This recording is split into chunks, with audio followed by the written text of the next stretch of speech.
You know how some moments are so perfect they feel like they're from a movie?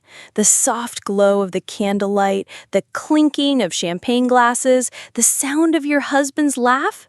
That was my life on our 5th wedding anniversary. We were at our favorite restaurant, and my best friend, Sarah, was there with her little boy, Leo. He was a sweet, energetic 2-year-old who loved my husband, Mark.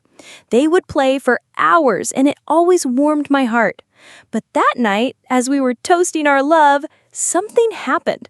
Leo looked over at Mark, and with a smile that could melt the coldest heart, he pointed and said, "Daddy!" And just like that, the perfect movie scene shattered into a million pieces. The clinking of glasses stopped, the laughter died, and in the silence that followed, I knew my life would never be the same. Before we dive into this wild ride, if you've ever had a moment that changed everything, you're in the right place. Don't forget to hit that like button, and if you haven't already, subscribe so you don't miss out on more stories that will have you on the edge of your seat. Trust me, you'll want to hear how this one ends. To truly understand the depth of this betrayal, you have to understand the foundation it was built upon. Sarah wasn't just a friend, she was my family. We met during freshman orientation at State University. We were paired as random roommates in a cramped cinder block dorm room that smelled perpetually of instant ramen and old textbooks. Our friendship wasn't a slow burn. It was an explosion of shared stories, late-night talks, and a deep, immediate connection. We navigated college together, a whirlwind of bad decisions and life-altering lessons. She was the one who held my hair back during my first bad breakup, and I was the one who celebrated with her when she landed her dream internship. We were inseparable, a duo against the world. We had a pact that we would be bridesmaids in each other's weddings and godmothers to each other's children. Then, Mark entered the picture. He was a senior, a charismatic engineering student with a laugh that could fill a room and a way of looking at you that made you feel like you were the only person who mattered. Sarah was my trusted confidant in this new romance. She'd watch us from a distance, offering me subtle nods of approval or a quick knowing wink. When I told her he asked me to be his girlfriend, she was more excited than I was. "He's a keeper," she'd say with conviction, and I believed her. She was my biggest fan, and Mark quickly became a good friend to her as well. They had a natural, easy rapport, teasing each other and sharing jokes that I was often a part of. It was a beautiful, intertwined friendship that felt like the three of us were a little family unit. Mark and I married 5 years after we met. Sarah was my maid of honor, her tear-filled, heartfelt speech about our journey from that tiny dorm room to the altar being the highlight of the reception. Our life together was a fairy tale. We bought a beautiful little house with a big backyard, started planning trips, and talked endlessly about our future children. Mark was an incredible partner, attentive, loving, and my biggest supporter. Our lives were a testament to the idea that love and friendship could create a perfect, happy world. A few years into our marriage, Sarah called me, her voice trembling. "I'm pregnant," she whispered. The father was a man she had been seeing casually, a guy who disappeared the moment he heard the news. Sarah was devastated, scared, and alone. I didn't hesitate. "You're not alone, Sarah. We're here for you." Mark was just as supportive. He took her to doctor's appointments, helped her assemble the crib, and made her laugh when she was at her lowest. Leo was born with the most beautiful, bright blue eyes, and he instantly became the center of our world.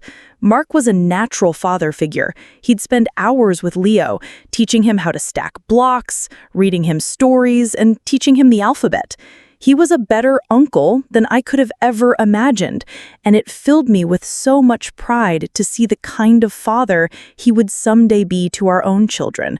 Sarah was eternally grateful. "I don't know what I'd do without you two," she'd say, her eyes welling up with tears. "Mark is the best father figure Leo could ever ask for." The day of our 5th anniversary, I was floating on a cloud of happiness. We were celebrating 5 years of love, trust, and a beautiful life together. The restaurant, the soft candlelight, the presence of my best friend and her sweet son, it was all so perfect. Then came those 2 little words, Daddy. The world stopped spinning. Sarah's face drained of all color, and Mark's hand, which was holding mine, went clammy and cold. Sarah's panicked explanation, "He just calls Mark that because he sees him so much. It's a game," sounded hollow. Mark's forced laugh didn't hide the tension in his jaw. The rest of the dinner was a blur of uncomfortable silence and strained smiles. The movie scene was gone, replaced by a cheap, poorly acted stage play. The next morning, the unease gnawed at me. I tried to call Sarah, but my calls went straight to voicemail. I drove to her apartment, knocking repeatedly, but she never answered. I started to retrace the last 2 years in my mind, searching for clues I had been too blind to see. Mark's late nights at work, his weekend fishing trips that always seemed to coincide with Sarah having a babysitter. These little anomalies, which I had once brushed off, now formed a sinister pattern. The foundation of trust I had built my life on was starting to crumble beneath my feet. My perfect life was nothing more than a carefully constructed lie.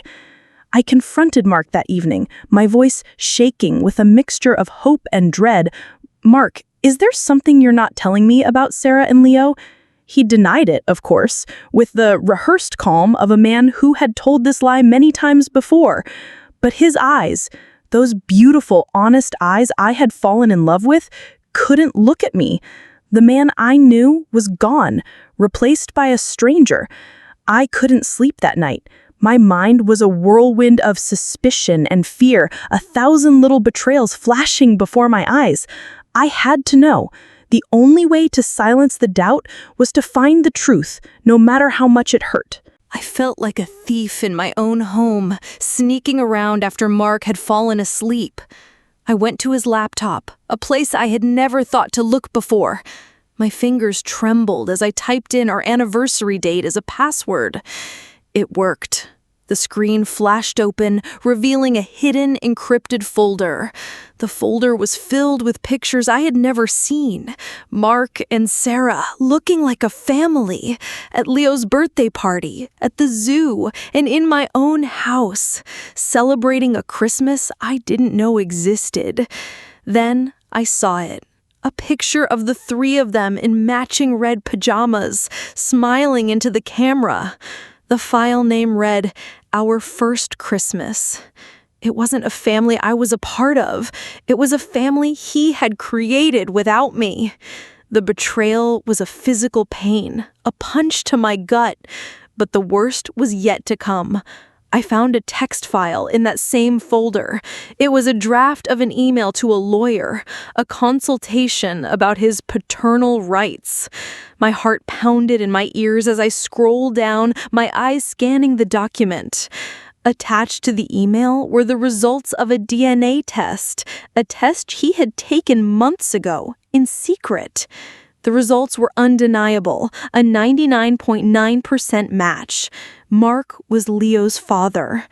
My best friend and my husband. They had been having an affair years ago, an affair that I was too blind to see. My perfect love story wasn't a movie. It was a twisted tragedy. My husband had a secret life and a secret family, and my best friend was the mother. The pieces of the puzzle clicked into place with horrifying clarity. Sarah's casual fling wasn't a stranger. It was the man I had promised to love forever. Mark's late nights at work were spent playing house with the family he had created behind my back. My trust had been shattered, my reality obliterated. The anniversary dinner, the candlelight, the champagne, it was all a house of cards. Leo calling him daddy wasn't a mistake. It was the truth breaking through the cracks of their carefully constructed lie. It was an innocent child's pure love for his father, a truth that no amount of denial could erase. I walked out of the house that night, my heart heavy with a pain I didn't know was possible. I drove straight to Sarah's apartment, the silence in the car mirroring the emptiness in my soul. I found her in her living room, her face pale with fear and guilt. She didn't need me to say a word. The shame in her eyes was a confession in itself.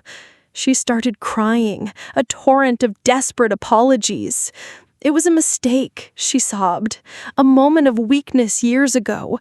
We thought it was a one-time thing, but then I found out I was pregnant, and he was so good to me, to us. He's always been so good to us."